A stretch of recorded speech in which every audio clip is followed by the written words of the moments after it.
এই নয়াবাজারে যে পথসভা সবাই উপস্থিত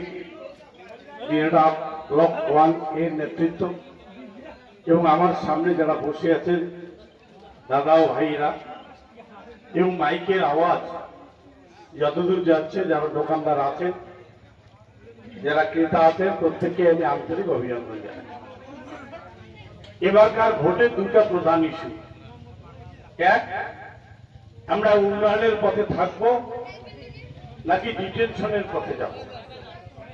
দুটা ইস্যু নিয়ে এবারে বিধানসভা। একদিকে মমতা ব্যানার্জি উন্নয়ন, আর একদিকে নির্বাচন কমিশন এবং বিজেপি বাংলার মানুষকে ভোটাধিকার কেড়ে নিয়ে ডিটেনশন ক্যাম্পে পাঠানোর যে চক্রান্ত, তার বিরুদ্ধে লড়াই। আপনারা কোন পথে যাবেন? এখানে অনেকেই আছেন যাদের বাড়ির কারো ছেলে, কারো মেয়ে, কারো বউ, কারো বাবা, কারো মা, যারা ভোটার তালিকা থেকে নাম ডিলিট হয়েছে, কোন কারণ নেই। প্রত্যেকে এখানকার নাগরিক, তারা বংশ পরম্পরা এখানকার নাগরিক।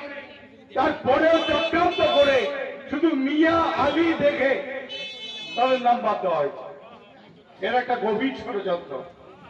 বাংলার মানুষের সম্প্রীতি, বাংলার মানুষের ভাতৃত্ববোধকে নষ্ট করে দেওয়ার বিজেপির একটা চক্রান্ত। বিজেপি ভালো করে জানে এই বাংলা দখল করা সহজ নয়, তাই